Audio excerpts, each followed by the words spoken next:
કૃતિઓ તેમના શિષ્યવૃંદ દ્વારા આજે પ્રસ્તુત થનાર સ્વરાંજલિ એટલે શ્રી જયદેવભાઈની સંગાથે શબ્દયાત્રા, ગીત યાત્રા અને સંગીત યાત્રા, અભિવ્યક્તિ અને અનુભૂતિ તથા અહેસાસની યાત્રામાં આપ સૌનું અત્રે હું ઝંખના શાહ આજના આ મંચ ઉપરથી સૌનું હૃદયપૂર્વક સ્વાગત કરું છું. કાર્ડમાં સૌથી મોખરે શબ્દો લખ્યા છે, યાદી ભરી છે આપની. સ્વરાંજલિ થકી જયદેવભાઈના શિષ્યોની સાથે આપણ સૌ આજે સ્મરણોનો અભિષેક કરી જયદેવભાઈની જન્મ જયંતિને શબ્દ અને સંગીતના સથવારે તેમના ગમતાનો ગુલાલ કરીએ. શરૂઆતમાં અહીંયા મને આ પંક્તિ જયદેવભાઈ માટે યથાર્થ ભાષે છે કે શબ્દની આર પાર જીવ્યો છું હું, બહુ ધારદાર જીવ્યો છું. પ્રણાલીની પગદંડી ઉપર પાપા પગલી કરતા પહેલા પગથિયે આપણે પગ મૂકીએ છીએ. આપણે સૌ જાણીએ છીએ કે કાર્યક્રમની શરૂઆત આપણે પ્રાર્થનાથી જ કરીએ છીએ.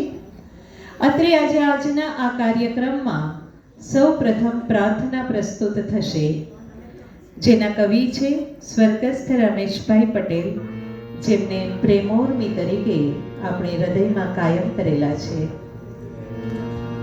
સ્વરકાર છે જયદેવભાઈ ભોજક. પ્રાર્થનાના શબ્દો છે, હે માં શારદે સરસ્વતી વંદના છે.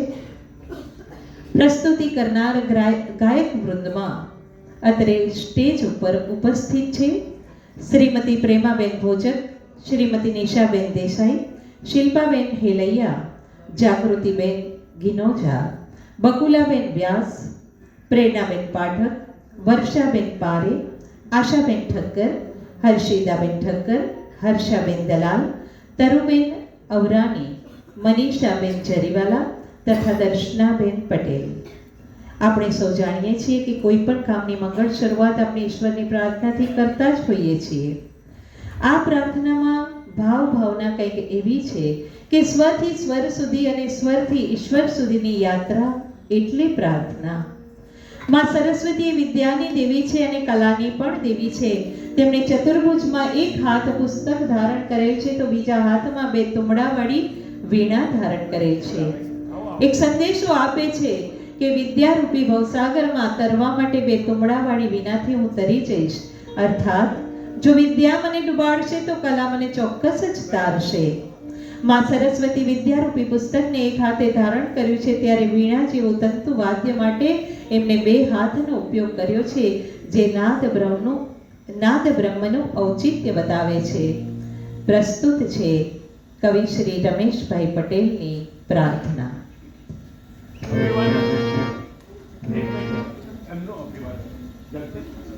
જી હા, આજના કાર્યક્રમમાં જે પણ કવિઓની અત્રે પ્રસ્તુતિ થશે રચના, તે કવિઓનું અત્રે અહીંયા અભિવાદન સસ્નેહ કરવામાં આવશે. રમેશભાઈ આપણી વચ્ચે પ્રત્યક્ષ રૂપે ઉપસ્થિત નથી, પરંતુ તેમના લઘુબંધુ શ્રી જગદીશભાઈ પટેલ અત્રે અહીંયા પધાર્યા છે. આપણે એમને તાળીઓથી વધાવી લઈએ અને તેમનું અભિવાદન કરીએ. અભિવાદન માટે સુભાષભાઈ શાહને હું નિવેદન કરીશ. પ્રેમના પ્રતીક રૂપે પુષ્પ અને એક પુસ્તિકા